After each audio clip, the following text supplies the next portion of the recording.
is to be engaging. You want your summits to be engaging. You want all of your meetings to be engaging. Then you need engaging meeting. Engaging meeting puts the magic into the meeting. Engaging meeting is when you get everybody to lean in. Engaging meeting is when the energy is high. An engaging meeting is when people remember long after the meeting ends. I'm Chen, CEO of Engaging Meeting, and I'm on a mission to get rid of boring meetings in the world. When you partner with Engaging Meeting now, you're guaranteed that your meeting will be perceived as engaging. Your result? Amazed attendees, increased revenue, higher attendance, and more of what you want. Let's hear why others trust engaging meetings with their most valuable meetings. John has made it very simple for you to learn quickly how to have virtual meetings, transform people's lives, and be able to impact your income. Money, money, money. Yes, I'm amazed at the amount of technology that's here, and I'm just super impressed. So thank you. Now, Chen has done a wonderful job of entertaining the virtual attendees during this entire conference and creating a lot of fun content. To John, who we have a rock star doing our stuff. I love his professionalism.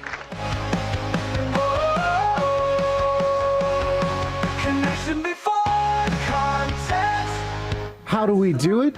Well, when you partner with Engaging Meeting now, you get a designer that meets your highest in-person, hybrid, and virtual goals. You get a planner to make sure everything gets done right on time. You get a video engineer who makes sure that your attendees get the best seat in the house. You get an audio engineer so your attendees hear every crystal clear moment. You get a producer who pushes all the right buttons at exactly the right time. You get a speaking professional who's one of 400 certified speaking professionals in the world to help all of your speakers shine on stage. You get an MC who smooths out all the transitions. You get a DJ who keeps the energy high. And you get an announcer who announces all of your guests like the rock stars they are, and more. We use every skill we know to make your meeting engaging. Engaging does it so you don't have to worry and that you can sleep soundly at night. I'm Chen, CEO of Engaging Meeting. Come engage with me. He's the engaging meeting machine. Chen, the engaging. Hey there, it's Chen, and I'm just here at the end of a 27-day, six city road trip. And I just wanted to share some of the highlights with you. Going here, let's see, I started out in San Antonio, Texas, went to Meeting Professionals International's World Education Congress. Thank you, Visit Seattle, got a chance to compete in a pickleball tournament. And I actually had to use the pickleball experience I've never played before, even though it was invented in our state, and had to use that experience in one of the later events. Also got a chance to help the National Speakers Association Hall of Famer Amanda Gore, who was presenting there. I helped her usher people into the front seats. When her slide deck went in advance, I got that to work, and I actually got a great shot of her interacting with everyone and having them, two people had to work together to make hearts, and we had like over 100 people who did that.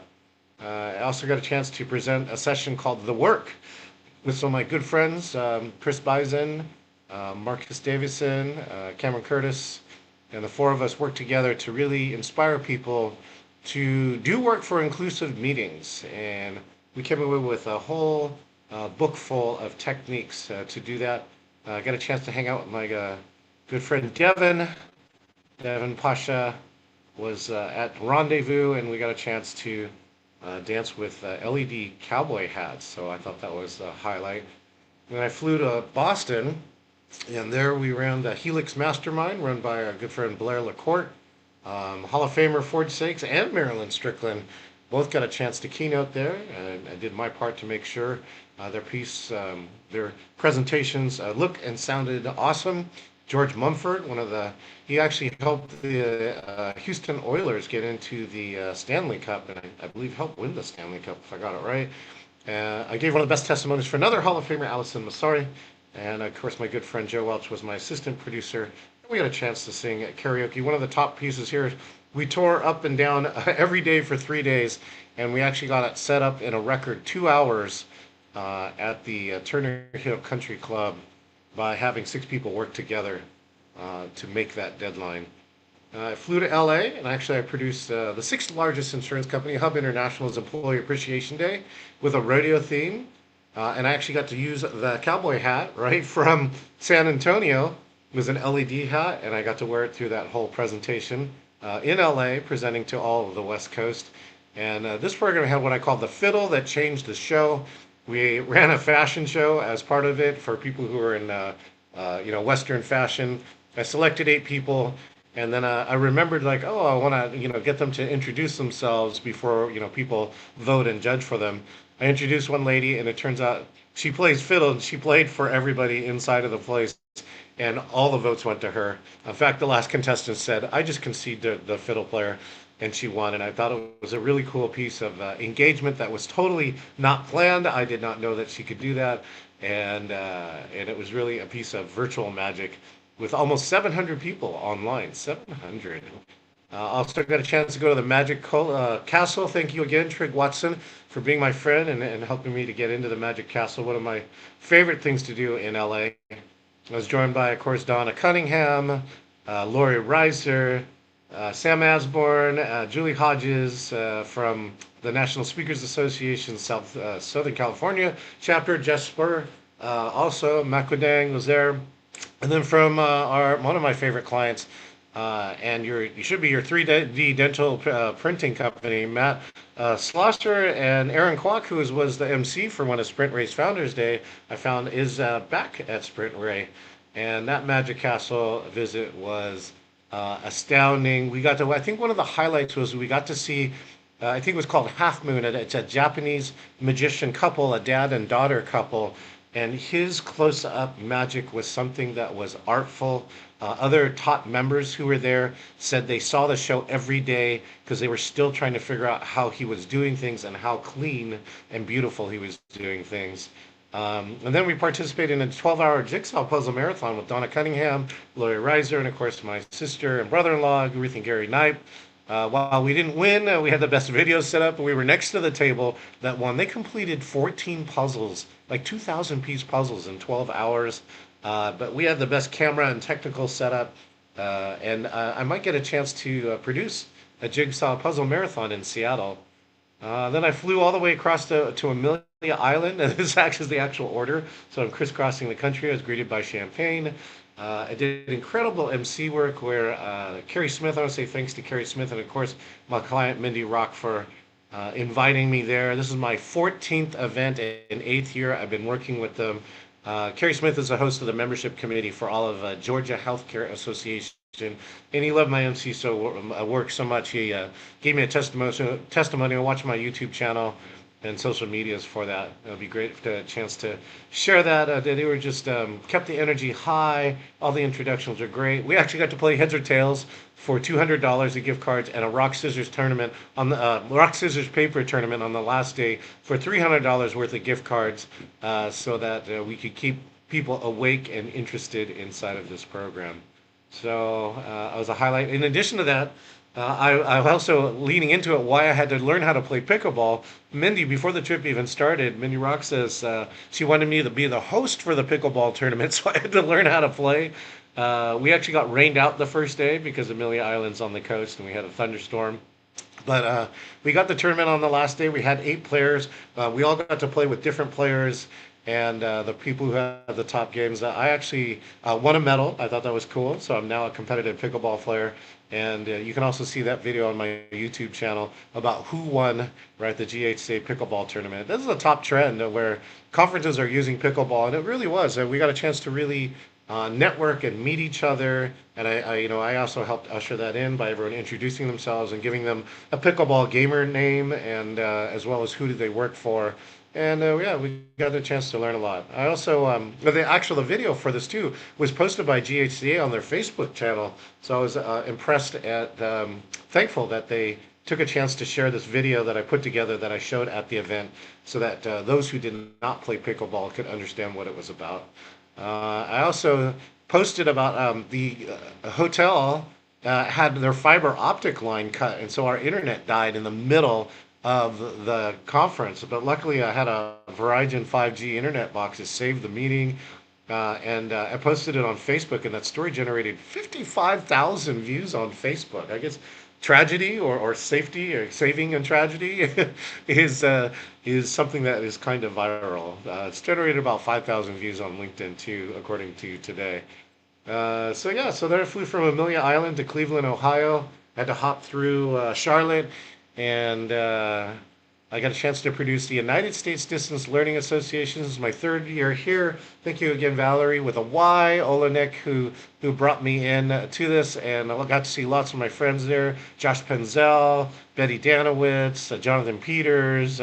Many of us who are all in the training circles have all become to the USDLA, as well as I got the chance to produce 8 virtual tours, and really got to see some phenomenal virtual work by some top museums, including the Pro Bowl NFL, and another gentleman who I'm going to highlight on another part. Hopefully, I'm going to bring him to Rick Altman's conference. He had some of the top virtual presenting skills I have seen to date, and that's a lot, coming from me. Now, we all greeted Pat Casala. We made him share his position from his Lyft or his Uber on the way in, and we all gave him a 8-person welcome at the door. This was one of the most advanced and cleanest setups to date for United States Distance Learning Association and for any hybrid conference. Rick Seeley, again, thank you to you for bringing in your Allen and Heath digital mixing board. We now have, just over the years, developed systems for it, and it's probably one of the cleanest audios, not only going into recorded into Zoom, but that's actually, we have 2 different mixes for it that go out for each one, and he optimizes it by listening to in the room and his headsets around that. I also keynoted twice at this conference, and hopefully you'll get a chance to see that. It's my latest ways to make hybrid more engaging, as well as how to make your next keynote more engaging using absolutely no additional technology, just trying to show you the breadth that I have. Got a chance to go to the Rock and Roll Hall of Fame in a private event. We got a private tour. Phenomenal. If you have not ever seen Guitar Gently Weeps with Prince's solo in one of the most advanced studios and audio technically superior studios, it is an experience. I got a chance to sing with the band and their rockaroke in their garage, and the band invited me back. They said you can come by anytime. We did Kiss, and I think I have a video of it now, so I'm gonna share that with you later. And then turned out that everyone went home, but I always stay an extra day or two to just go see and things that were happening. And last night, the whole town was hopping. I'm like, what's going on? Jelly Roll and Post Malone were having a concert in the arena, which is about 10 minutes walk from here. So I last minute bought a ticket and actually got a ticket for very little money on the floor. Everybody who I talked to around there said that I got the best deal in the house. And I was really surprised. I don't know Jelly Rolls, and I know a little bit about Post Malone's music, but seeing them live was really something. I really got to give a big shout out to Jelly Roll. I really appreciated his set and his performance, his artistic value. And he also did a lot of tribute things. He did Avicii, he did Green Day, he did I Want It That Way, and I thought it was a really cool tribute set of influences he has. And then hopefully when I hang up for this thing, I'm going to go visit the Cleveland Museum of Art, of which I took a virtual tour, and now I'm going to take the in-person tour. So there's some of the things that I've done here. It was really great. Hopefully you got a chance to enjoy this. And that's the trip that I had, and amazing things. This is a great part of the year to have this much work back to back, and I really, even though I'm tired, I'm happy to go home today, and but I'm not excited about how all the systems that I've developed worked over this trip and how we were able to solve almost every problem, so that we had a very smooth and productive trip. So, you want engaging production? Make sure and call me. If you have a sucky hybrid or in-person conference, let me know. Or send me the organizer name, and I would love to be able to help elevate that conference. Everybody who I've worked with, it just appreciates this ability to smooth all this stuff out, have almost no technical glitches, and most of all, have fun. Really be engaged and have fun along this trip. All right, I'll see you next time. This is John Chen. Whoa, waiting for a video to close out. Well, maybe I'll just close this video out. And I just want to say thanks again for all of you who tune in, and we'll see you